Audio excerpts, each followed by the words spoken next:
Relationships. Truly a red flag is to signal to you danger. If that's not something you're okay with, look for an exit very quickly. See what they do with it. Talk about that later on. Hi guys, welcome back to Anna Unscripted. We're back again with Nick, the famous Nick. Famous.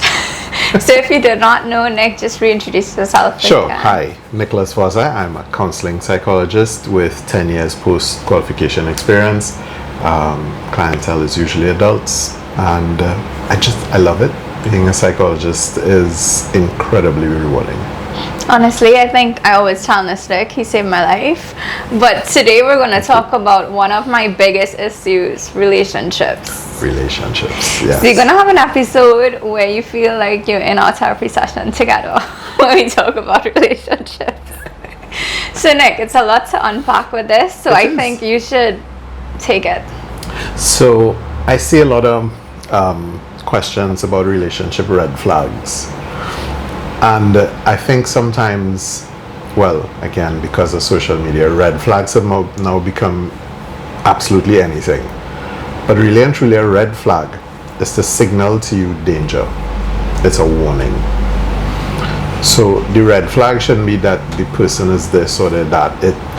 The red flag should be a trait, a behavior that the person is unwilling to change, and it is negative. So that negative behavior that they are.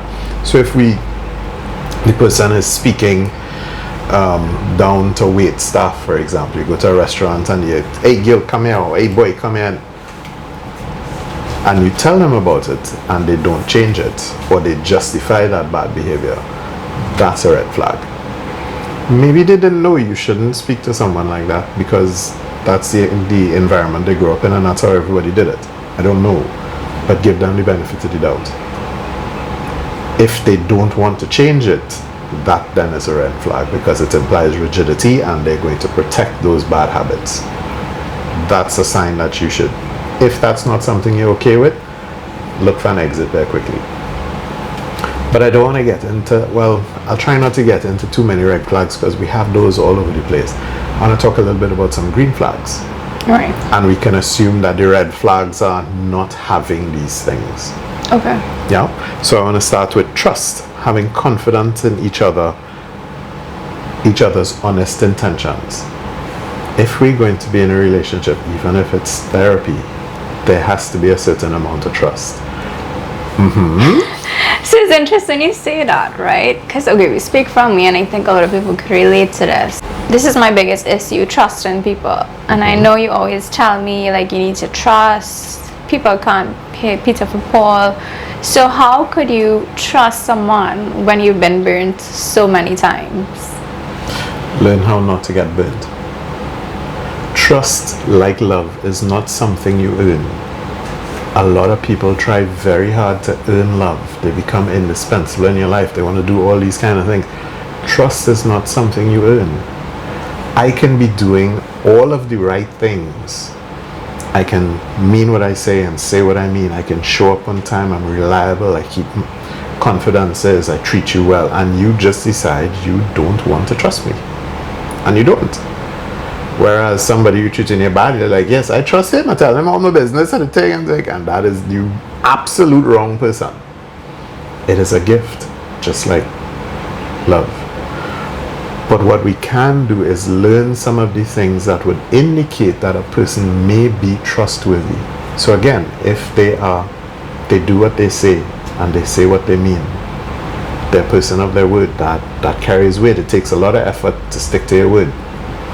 If they hold your confidences, you tell them something in secret. Now, don't start with the biggest secret you have. Noted, guys. Yeah, don't start with the thing that you don't want on social media. Don't start with that. Tell them some little thing that happened that you're willing to risk or is not such a big, and see what they do with it. Does it come back to you? Do you hear your friends talking about it? Somebody else making a joke about it? You're like, hey, I hear so. Then you know I can't trust them. Yes? Give them a little bit of time. It's very interesting to me. I hear people get into relationships with complete strangers, and 3 months later they buying land, they talking about going into rent cars together, they have a business plan. Like, you know this person for 3 months. What's their middle name? But you're buying a house? Come on, man. Yeah? Relationships, particularly romantic ones and friendships, take time. Give them time. Find out what this person is like when you quarrel with them. When they vex, when all they vex, what has happened? We don't know. But yet we jump in headlong into these things. Take a little time and get to know the person. Let them get to know you. The real you, not the pretend you. Because if you're only showing them the pretend you, then who are they getting to know? Take a little time. No, it's it. Yeah? Hope that helps. Your next point. Yeah, okay, so some more green flags. Healthy boundaries. Yes? There need to be limits. Respecting my personal space and allowing for independence within the relationship. You have to be you and I have to be me. I can't love the version of you that I think you can be and then try to make you that. Then I don't love you. I love the idea of you in my head. I have to allow you to be you and learn where your boundaries are. And so maybe you're quite okay if I go play football with the boys every weekend. Somebody else mightn't like that. You might want some quiet time. Just say, no, I don't have to come over and spend time with me today. I'm good. I want to read my book. It's fine. Leave me alone. That's okay. Everybody has their own boundaries. Yeah? You have to learn to respect those boundaries. Anyone who does not respect your boundaries is telling you right off the bat what they think of you. But what if that person really loves you but don't know how to respect that boundary? So again, we talk about football, right? Mm-hmm. What if you really love that person but you just can't stand every weekend they going to play football? Because you find maybe that one-off time they should spend with you. So that would again then probably speak more to your attachment style than a boundary. Okay. So the question would then be, how do we navigate the time on the weekend? Because if all we're doing is talking during the week and on the weekend when we should be spending time, particularly as we're trying to get to know each other, you rather go spend time with your boys than what you're talking to me for. Yeah? Or vice versa. You're spending time with your girls, well, why are you talking to me? If we're trying to get to know each other, I need to see you making an effort to spend time with me, and vice versa. So, and again, how you reach to loving them if they're not spending time with you on the weekend? What you in love with? The potential. The potential. We'll talk about that later on. Potential. That's potentially problematic. Mutual appreciation, regularly expressing gratitude and recognizing each other's efforts. I have been married to my wife for 10 years. And every time she hands me a plate of food, I tell her thank you. You think after 10 years she doesn't know I'm grateful? But if I don't do that, I may start taking that for granted. She doesn't have to do that. She doesn't have to do any of the million things that she does for me to support me and love me. And I need to let her know that I appreciate those things. And just expressing them from time. Like, we went to church recently and she held my hand and she put her head on my shoulder and I was like, oh. And I said, I have to remember to tell her. And I didn't tell her that day because I had a really long day. But I told her the next day. She's like, oh, babe, that was so nice. After 10 years. It's not that I hadn't told her before. I just haven't said it in a little while. And I need her to know how important that is to me. Respect. I have to treat you as a person. I have to treat you as valuable. I hear a lot about people saying, oh, you're disrespecting me, a thing, and disrespecting me because I disagree with you is not me disrespecting you. I don't have to have the same opinion you do for there to be respect. As a matter of fact, it's more respectful if you have a different opinion from mine, and I am okay with that. We can discuss it, we can argue about it in the dictionary sense of the word, not a quarrel and a bacchanal, the Trini sense of it. We can have discourse, we can have banter, we can have debate. And I don't say things just to hurt your feelings, so I win. I am probing your thinking and your idea to understand you, to understand what you mean. That is respect. Not just in relationships, in a romantic way, even politically. Or in school or with your friends. That's what respect is. I don't tell you it's stupid because I don't agree with you. I could tell you that's interesting, or hey buddy, that's not making a lot of sense. You said X, Y, and Z. Those two things don't add up. I don't have to be dismissive or derogatory because I don't agree with you. Effective communication. Ooh. That's a tough one. That is a Men tough can't one. communicate. Oh my God. And she's in therapy. Men communicate differently than women do. Women often come to therapy and say, well, I'm the communicator, and he just don't communicate. I'm like, what you're saying is you talk a lot and he does not. That does not equate to communicate. Well, that's not the only facet of communication. Talking at somebody is not necessarily effective communication. If you're saying words they don't understand, you're wasting your time. You might as well be speaking another language. You're in fact speaking another language. He is communicating to you. You just don't understand his communication. Communication is not just verbal. And 90% of our communication, by all studies, is non-verbal. It's the body language. Do you cook? Sometimes. I'm learning. You're learning, okay. I'm currently doing it. So you jump out and you make your best pilau. And you put it out for what's his name. And he sits there and he's eating it, but his face is kind of contorted doing something. What are you going to assume? That he doesn't like it. That he doesn't like it. Yes, and rightly so, because you're going to believe the face. Suppose now homie's sitting there and his face is contorted because his tooth is hurting, but he's eating your pilau because he likes it, one, and two, he loves you, so he eating your pilau because, you know, all that like and love and all that going on there. But every bite I'm taking is hurting, so it's causing me to grimace, and all you're seeing is the grimace, not experiencing that desire inside to eat this pilau because it tasting good and because I love my better half. So now you're slamming doors and roughing up the cutlery, and because you haven't asked, why is your face like that? The question, That might be offensive. no, it's like, hey, your face doing something. Why is your brow furrowed? Why your face doing that? What happened? The question is more likely, and you don't like the pilau, that's why your face set up so? That's a closed question. You've already decided the answer before you ask the question. So when did it become about you? All I had to do is ask. If it's me and I really don't like the pilau, hopefully they'll say so. And if there's respect, yes, I will say so. That's much better communication. You want the message to be understood the way you transmitted it. So I have to understand it the way you understand it. And if that's not happening, then we don't have good communication, no matter how many words you use. And that's interesting you say that, because I feel like coming to therapy in my past relationship, I feel like I learned how to communicate, because in the beginning I did not know how to communicate at all. And then despite me knowing how to communicate, my other half couldn't communicate. So then how do you deal with that in a situation? Bring them to therapy too. And if they're not open? Buy a book, share the skills. Because you can do it little bits at a time by modeling the behavior for them.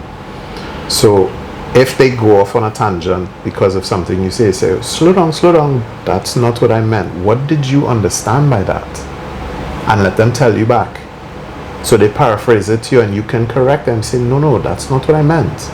This is what I meant.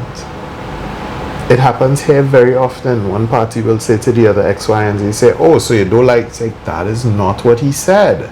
Or that's not what she said. Listen, that's not what they said. Say it again. And you take it again and you say, oh, right, so you just, okay, I got you.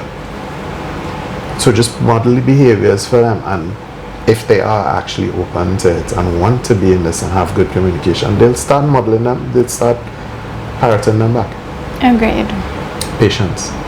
Yeah? That's what love is. One of the characteristics of love, right? It's true. Yeah. Not a lot of people have that. Me, I have zero. You're a little bit, you have a little bit. But you know what? I went to fishing the other day and it taught me a lot of patience. But while I was on that boat, everybody kept saying, Anna, it's patience. Like, just sit there. And I'm like, I don't have that. Like, I want to fish now. And at that point, I was like, okay, it's really just sitting and waiting. Life is often kind of like that. But we're straight. But yes. I have to do like Sesame Street and call the fish. Here, fishy, fishy, fishy. I did that too, and it did not It work. didn't work. I sang the fish song. So, conflict resolution. How do we fight? All couples will have disagreements. All. Why? Because they're two different people. So they have two different perspectives on the world. When it's a mixed couple, a man and a woman, just the fact that they're different genders means they experience the world differently. Not to mention where they grew up, how they grew up, their parents. Maybe one of them had two parents, one had one parent or none. All of that contributes to how you see the world. But we will all experience that difference of opinion, that conflict. How do we resolve the conflict? Do we fight to win? Which most people do. Great! So when we're now on us, I win, what happens to you? You lose. And if you win, what happens to me? I lose. So by definition, then we have lost. Right. The idea in healthy communication, healthy conflict resolution is for us to win. So we come to a resolution where we both get a result that works. It might be everything you want, it might be everything I want, but it works for us. So we win. So there are no losers in that space. I do have the upper hand, you don't have the upper hand, whatever that means. Don't know why it would be a competition in the first place, but yeah. You know, some people like to compete. Because that's how we taught in the family of origin that we come from. And I think now more than ever, I see it in relationships where significant others try to compete with themselves. Who's making more money? Who's more successful? Who has accomplished all these different things? Correct. And you know what's interesting? That happens, and particularly with young females. When I say young, I mean under 40 kind of thing. Then they have a baby. And all of a sudden, all of those priorities have turned on their heads completely. Everything is now baby and family. And the man is like, well, where's this aggressive career woman that I married? She's now a mommy, and her priorities is she's not interested in meetings and agendas. And no, because as we said in a previous episode, the biology has been around and doing what it's supposed to do way longer than our current societal structure. Makes sense. So let the biology do what it's doing, just roll with the flow. We can have as well compromise. We find a middle ground. Somewhere between, so what do you want to eat? I want to eat Wendy's, you want to eat home cooked food. Yeah. How do we find a middle ground? Yeah, are they in two opposite directions? You want to follow your career that's going to take you to this new country for the next 5 years. What am I supposed to do sitting here? Can I come with you? At the beginning, can I come at some time during those 5 years? What does that mean for the family? What's the compromise? If your partner is not compromising with you on anything, then what you doing? They're effectively telling you it's my way and my way only. And I think it's like that's a key point in any relationship, just from dating, because I see it with my parents now. When you have kids, when you're in it for the long run, there is a lot of compromise. There's a whole lot of compromise, and kids are very demanding. All of us were children, we're all needy by nature. Not because we want to be. We are needy. We cannot take care of ourselves, and the parental units have to take care of it. If that parental relationship is not healthy, the children are going to suffer. And the children can become a distraction for the issues in that parental relationship. So you find 20 years pass and we didn't fix the thing that was a problem 20 years ago. And now we don't like the best bone in each other's body. Because the kids have been distracting us with all this stuff for 20 years. Agreed. Quality time. Quality time. Interesting. Quality time. Quality time is not just being in the same space, breathing the same air. There needs to be connection. The older couple who can sit with each other and read books in absolute silence and then get disturbed if somebody gets up, is because they have a connection that's been built over 20, 30, 40, 50 years of actual engagement with each other. So you cannot say, well, I come home and sit down on the couch and watching TV and you there, we spending time together. No, we're in the same space, but we're not connecting. We need to talk, we need to touch each other, we need to be engaged. That's how human beings are built. Unfortunately, games and social media have rewired a lot of our reward system so that our attention spans are now as big as small furry mammals. I'm not guilty of that. It annoys everybody around me. It's not that I can't. Okay, so I think, and I see it with my friends, because of lately I've been going away with them, and they're like, Anna, you can't focus on one thing at a time. Like, I'm watching you reading your book, picking up your phone, having a conversation, watching the TV. Like, can I just focus on one thing? And I'm like, I can't. It doesn't mean that I'm ignoring you. It just means that I need to be doing something while I'm talking to somebody else, because then I zone out completely. So, a couple of things. So then what if you have a partner like that? Well, one, maybe they have ADHD. Two, maybe they're trying to distract themselves from something. Three, maybe they have really bad habits, so they need to keep busy. That chaos is one of the ways to just keep themselves busy and distracted. Maybe they need to practice a little bit of mindfulness and learn how to focus a little bit.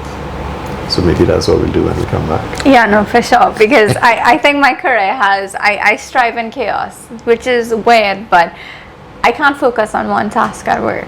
I jump from task to task to task, and that's how I could function. So I do that in my everyday life with every other aspect. Oh, we work on that. Yeah, no, so I recently discovered that. City trips are paying off. Yeah. Yeah. Support.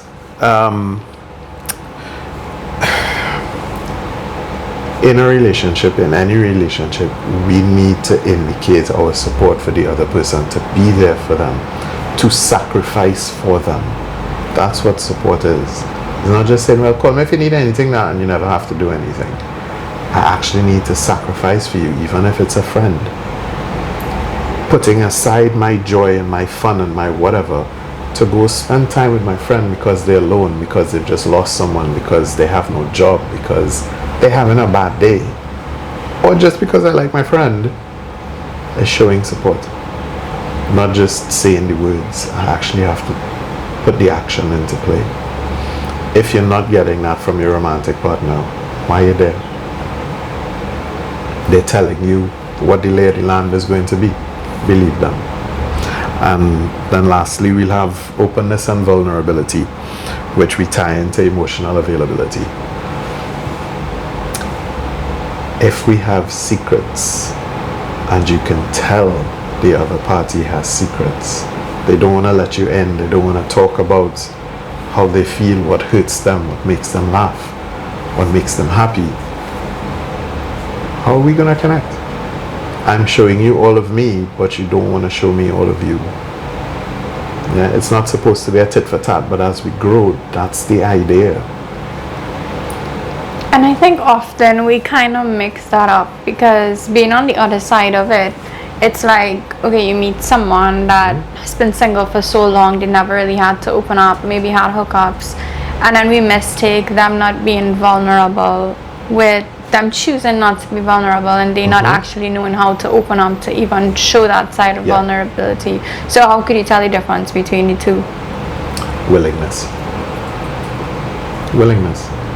If you point it out to them and they try, and they're making effort, even if they tell you, listen, I don't know how to do that, I want to do it, but I don't know what to do, help me with it, that's not a red flag, that's a green flag. They're willing to change it. The other person tells you, well, that's how you find that, take it or leave it. Okay, leave it, because they're not going to open up to you, because they don't want to. Correct. Yeah. And that's not the exhaustive list. Those are just some that I think are the more significant ones that I encounter. No, I think those are the key. Before you even start being with the person, you need to see. Yeah. And I think, a lot of my clients say, Nicholas, okay, give me the rules. What are the rules for choosing a partner? I'm like, you don't have the attention span for rules because you watch TikTok. So I'll give you one Guilty. rule. Yeah, you have a 4.5 second attention span. What is the rule? You say, okay, the rule is my love relationship should always encourage the best version of me, not make me smaller or less than. And then of course I get the expression, that's not helpful, Nicholas, how do I apply that? Okay, does my partner listen to me, or do I have to do what they say all the time? Do they take my opinion into consideration? Do they take my needs into consideration? Do I have to compromise my morals to be with you? All of those things are making you smaller. Do I have to pretend to be not as inquisitive and curious and intelligent as I am? Because then you get on and tell me I try and be better than people. Does that encourage me or make me smaller? As opposed to someone who's answering your questions, encouraging you to go further your studies or to do better in your career and to ask the questions to be you all the time. Does my love relationship encourage the best version of me or make me smaller or less than?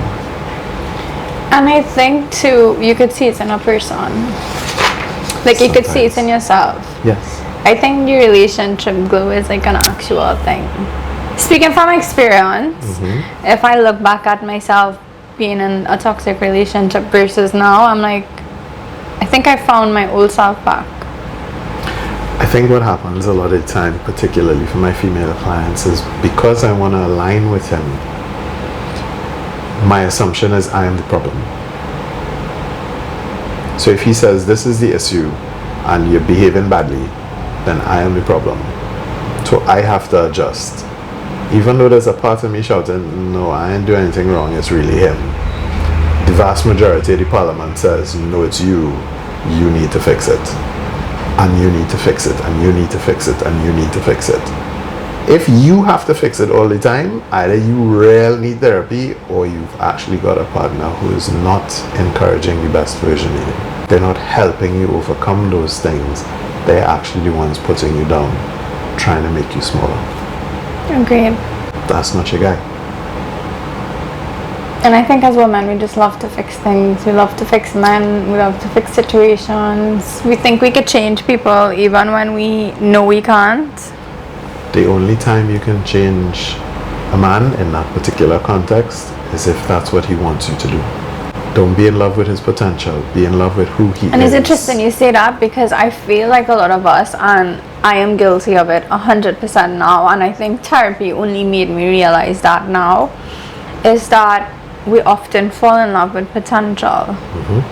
So we're in a relationship with the person, but we're so fixated on like the future that we ignore all the red flags in front of us, and we build this whole family and this whole fairy tale. Yep. When you actually sit down now, and I see it because looking back on it now, I'm like, but there were all the red flags. How did I miss it? But then I'm like, no, I was in love with the potential of what this person could actually be. Yes. And not who they really are. And I never took the time to ask, do you want to be this version of you that I see you can be? And very often they'll tell you, no, that's not who I want to be. This is who I want to be. And it's interesting because often, and I would have come here and I'd be like, if I really had my dream life would be. And then now I'm like, okay, no, I have my dream life. This is what I want. And I couldn't have achieved it if I was stuck where I was trying to see this potential that was preventing me. Yep. So what advice would you give somebody that is so fixated on seeing the potential? Because you were literally calling out the red flags. I ignored it. I was like, okay. Quite okay to see the potential, to believe in the potential, but you can't fall in love with the potential. Well, you should not fall in love with the potential, because that's not real. The person in front of you is real. And if you are not allowing yourself to engage this person as they are, their little habits, their little quirks, their little faults and failings are going to disappoint you much more significantly, because you're expecting them to be somebody they're not. Whether that is because they haven't gotten there yet or because they will never get there, the disappointment is going to be much more significant because the idea in your head is not going to be who you're with. So you're going to live in a state of perpetual disappointment. So love the monster you have. Or not. Or not. Or don't. Correct. That's we don't recommend that it. is exactly the quote. Love the monster you have. Or don't. Don't create an image in your head. It's like comparing to an ex. The imagination will always win because all you will remember is the good stuff. You're not going to remember the bad stuff. And I think, speaking from experience, when you're in a bad situation, you over-exaggerate in your head the great times. The great times is probably not even that great, but you exaggerated that idea to protect yourself. Correct. And why is it like that? Because you have to. When you love this person, and we think abuse happens just immediately. You meet somebody today and tomorrow they're beating you up. That's not how it happens. It happens incrementally. It's little things over time. So it's, you go, you dress, you'll take a little while you might go through 3-4 outfits, you come downstairs and he looks at you and says, "You're going to nap?" And immediately you stop because of course you want him to be happy with you. And you spent a whole lot of time picking this out and then he says, "You're going in that."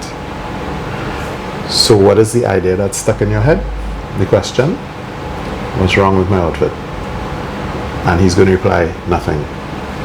And you're going to harp on that question for the whole rest of the evening. The next time you go out, you're going to come downstairs and the first question is, out of your mouth is going to be, "Is this okay?" Or that wouldn't even be the question. It will be like, "Here are the options that I'm wearing. Which one do you think, or can you pick my outfit for me?" Yeah, sometimes that's step 2, but yes. And now immediately the power dynamic has changed. And I have to love him past that because now I no longer have the autonomy.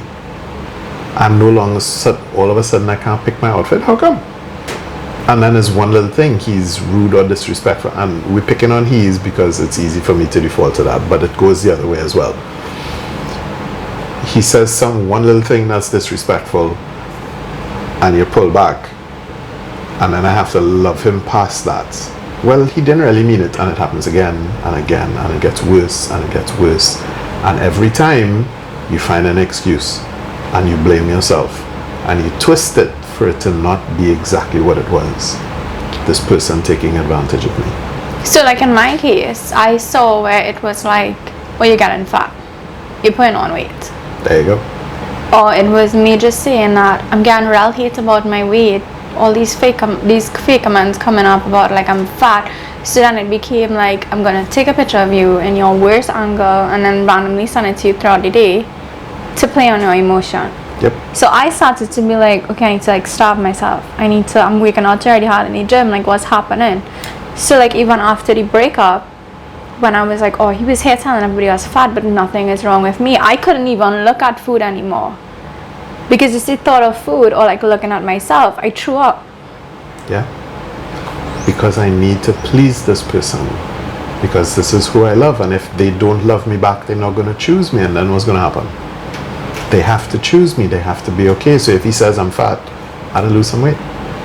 And the thing is, in my head, I was just like, but I know I'm not looking fat.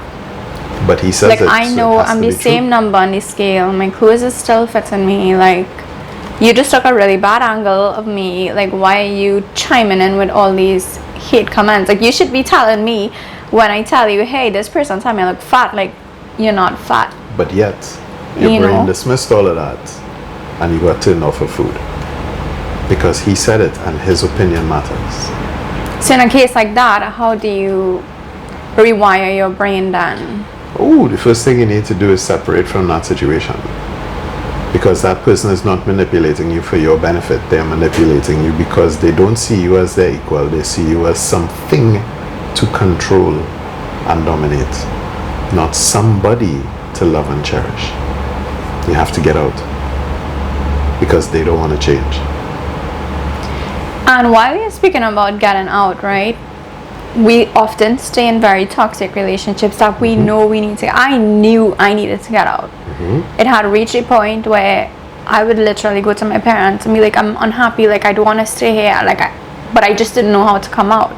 I used to come here and be like, I'm not happy, like and you're telling me what to do, but I couldn't actually reach to that point until I actually physically had no other choice but to be like, this is it, like I've had enough. So how could you, because obviously it's not healthy, right? Because No. then some of us stay in these, for me it was 2 years thankfully, but some people stay in it for 10 years 15 years until they die, A lifetime. until probably that person kills them or whatever is the case, right? How could you as a person actually get out? Because the people around you are telling you, your therapist is telling you, you know for yourself, but you're just waiting for the sign. Well, which of the signs you're waiting on? It depends. There are lots of reasons why people say it. Sometimes it's economic, sometimes it's emotional, sometimes it's family pressure, sometimes it's just the circumstances they can't leave. But in the instances where those things are not the issue and you cannot bring yourself to make the decision, it is usually because I've already aligned to this person, and leaving means I have failed. Leaving means I am not being chosen, and I don't think I want to face my life with that reality. I've had to love this person or convince myself that I love this person even past all of the terrible things that they've done, because it's not yesterday for today. This is over a period of time, so it goes from one tiny little thing to another thing to another thing. It's a big thing, and you have to find a way to love them past those big things. And now that bond is so powerful. That is actually what a trauma bond is. That love is so powerful, so dysfunctionally powerful, that I cannot understand my existence without them. Because as well as having to love them, you've also given them a lot of your power. For instance, in how I look. So even though my brain is telling me all these things are right, I am not fat. He said I'm fat, and that's the truth. The scale line, the clothes line, my friends line, all of those things line. He's the truth, because he's the one I've aligned myself to. He's the one I've chosen. He's the one who's chosen me. Nobody else here. He's here. So he can't be wrong. The problem has to be me. I have to find. That usually means I'm letting only one of my faculties operate, either my head or my heart, and you're oscillating between the two. You're not letting the two of them talk. When the two of them talk, you find, yes, I know I love him very powerfully, but this is not right. You don't do that to somebody you love. And this is not good for me. And I'm going to make a decision to leave, like we started in the last one. You let the head and the heart talk. They want the same thing. And sometimes, unfortunately, feelings lie. Agreed. Yes, you're going to have to be able to talk some of your female clients, your female followers down with that one. But yes, sometimes feelings lie. No, feelings 100% lie. Yeah. They're reactive. They're supposed to be. So they engage very quickly. They don't always take all the information in, because they don't always have the information. If you're walking up the street and you see a pit bull come running down growling at people, you don't want to stop and think about it. You feel afraid, and that feeling drives action, and you move. You climb up a tree, you're somewhere, you sit down, you're safe, and then you wonder about how I get down. And I think it also has to do with where you are in your life. Yes. Where people just settle. I think I was at that point of just settling. Sometimes we're afraid because we're not seeing what the next step is. Sometimes there's a little part of us when we lie down to go to sleep that tells us, this is the only man we're getting, this is the last one, so you better keep this one. That's not true. There are good partners out there. There are good men and women out there. We just have to search really good for them. Just have to search. Keep Skittles in your bag. Unicorns like Skittles. Search really hard for them. Just take your time. It does not matter who's attracted to you. Good partners are going to be attracted. Bad partners are going to be attracted to you. You have to choose who you want to be with. It doesn't matter if you find crappy people being attracted to you. You only need one good one. And last year when I was just like, okay, like I'm over relationships, I don't want to date again, like I'm just gonna go and travel all over and do whatever I want to do. I came to the realization when I was sitting in Grenada, so I was by myself on the beach, and I was like, it's interesting that these things happen while you're in a relationship versus actually settling with a person. And I was like, oh, my mindset changed so much. Like, I get to date whoever I want, I get to be in a relationship, try it. If it doesn't work out, okay, great, I could move on, I could find my person. Versus where I thought when a relationship ends, it's the end of the world. No. That's it for me, I'm unhappy, I need to cry it out. And I think that really changed my mindset, because often we're like, oh, if I break up with this person, if I leave this person, that's the end of the world for me. There's nobody else that's gonna love me, I can't find myself. And it made me like correct, and it made me see my life completely different and not feel sorry for myself. Yeah. Because at a point I was like, what is wrong with me? Absolutely nothing. And I think that's why we stay in certain situations, not just relationships, but we talk about jobs, things like that. Toxic You're jobs, like, it isn't better. Bosses berating you, they're not paying you properly, they're making you work unpaid overtime all the time, the benefits are horrible, they don't pay you on time. I'm just saying, never put things in place and find another one. It might take a little while to find that one, but that little while is way less time than if you stay in that job for the rest of your life. And I think that's the best part about life in general. We could do it with friendships. I mean, we can't do it with kids. and picking the person. But before you even reach there with who you have your child with, you get to really see if that's the person that you want to do it. And if you don't want it, it's fine. Like, nobody's saying you have to be stuck with this person. No. The mistake we make times now, we jump from making a friend, we skip all the way to lovers very quickly. So there's no friendship for us to fall back on. There's no friendship for us to build on. So when the lovers have a fight, there's no foundation for them to be held up. And that the reason the dynamic changes when we become lovers is because that is a very powerful bonding exercise, and we underestimate how powerful that is. Everything gets more complicated once it starts to get intimately physical. Everything. Because I am literally giving you all of me, bare and unfiltered. Not just the physical, because that's the easy bit, but all of the other stuff, I'm showing you that too. And if in that space you don't want me, you reject me, you cheat on me, you're telling me all of me is not good enough. And that hurts. And I just want to say, like, you are not good enough. Like, that's not true. No. It's just you're not that person's cup of tea, and that's fine. That's you're just totally not a normal. fit for them. That's totally okay. But don't rush into that until you build some friendship, get to know this person, let them get to know you. Like I said earlier, you're getting into business, you're buying land, all kind of thing. You don't even know their middle name. Or any of their family names. You don't know any of them, but you reach quite there. Because that bonding that happens when those two become one is very, very powerful, and we underestimate it because unfortunately we drink a lot of Hollywood Kool-Aid. No, for sure. And TikTok. So Nick, before we wrap, we got a lot of questions on relationships. Okay. And I think these two are my top favorite that we should talk on. So the first one is how to co-parent with someone you're healing from.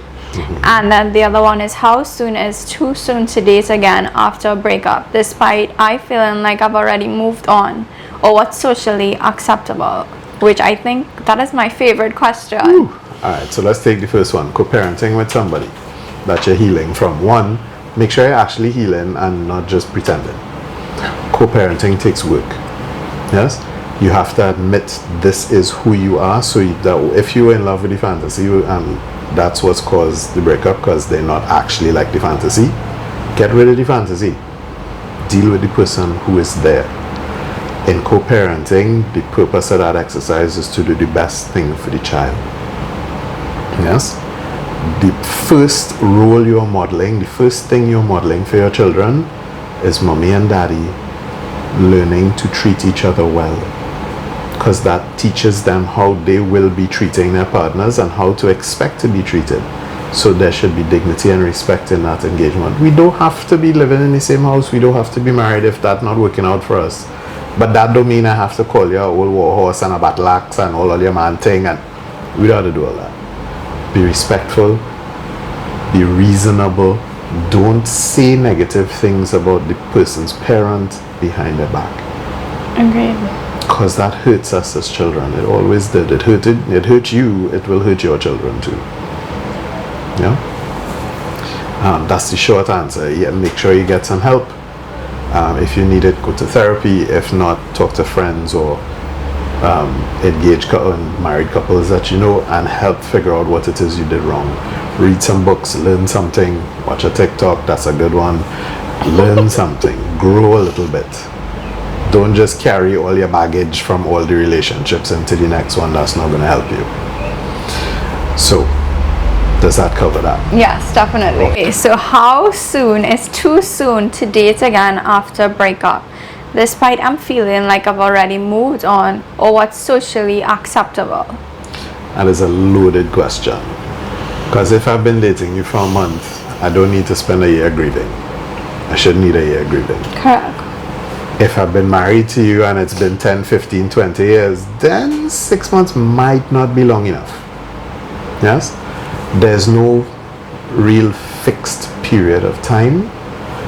But for example, when it's a marriage that's broken up, I usually tell the clients, give yourself at least a year post-divorce. And post-divorce is not when you go to the attorney. You're still married until the judge gives you the absolute. Yes? So, yeah, and those people who separated, you're still married. So if you have a girlfriend or a boyfriend, you're honing. So try your best. Don't do that. Wait until you are actually divorced, because that process is painful in itself. That process is going to bring up a whole lot of emotions, because we are tearing apart a relationship that has bonded the two people very powerfully. Correct. It takes a little while to find yourself again, because you would have in that space thought of yourself very often in reference to the other. Now there's no other. So it's going to take a little time to think of me as me again, and to possibly start seeing you in relationship to new people and projecting that future with someone else. That takes a little time.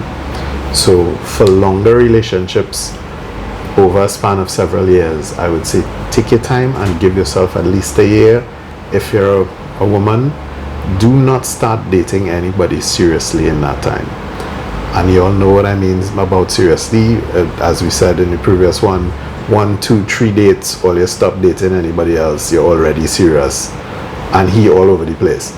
Don't do that, because that's going to send you lots of confusing signals. Take your time, get to know them, make friends first, create a friendship first before you decide whether or not you want to move to something more serious. So socially acceptable, I don't know there's a rule. I mean, depending on your particular social circle, people will tell you by the end of 3 months you should be moving on to the next man. Some people is less, some people is more. Really and truly is what works for you. Can you engage with this person and not punishing them for what the other party did, your ex did? Can you treat them as themselves, honestly, in that space? Have you figured out what went wrong in your last relationship so you don't repeat it now? If you're not answering yes to those questions, then maybe you're not ready. And I think in a case like this, you shouldn't care what people think. Don't worry too much about it. Because at the end of the day, it's if you have healed and you're ready to move on with your life. And you will know when that is. Because let's just say you go through a divorce, some people might think you shouldn't even go back and get married to anybody else. No. And some people think you should just stay in that relationship and make it work. You know, life is very strange. I got a message from a client recently who told me their partner, their ex-husband, and they've just apparently rekindled the thing. I was like, really? And they got divorced. They went through the whole thing and they've rekindled. And they're taking it slow to see if they can do it properly this time and figure out some of the errors of the past. But good for them if they can make it work. I think if it's meant to be, it will be. No. No? That's nice to say. For real? We have to choose it. Okay. We're not predestined. We have to choose it. So it will be if I allow it to be, if I choose it. If I don't choose it, somebody else will. Okay, so then they go hand in hand. Yes. Okay, You have with to sense. choose. It's not forced on you. You have to choose it. And I say that very powerfully to your female listeners. You have to choose. So choose the right guy. Don't just think because I've spent a little time here, I have to say no. The choice you make, the most powerful choice you make is whose lead you follow. And that's why I think dating now, I've changed the whole outlook on it. That now I get to choose who I really get to spend the rest of my life with. Yes, you do. And I'm not tied down to this person if I'm in a relationship. Like if I get to walk, if I want to walk out tomorrow, I could walk out tomorrow. That's my Yes. choice. Yes, it is. And always has been. And I think that's important to know in a relationship. Yeah. You have the choice. Yes, you do. You have So- the power. Definitely. So Nick, Yeah. thank you so much. You're most welcome, Anna. Thank you for having me. And you Thanks, guys everybody. could reach out to him for more if you want help on relationships. I would link all his information below. See you next time. Bye. Thank you.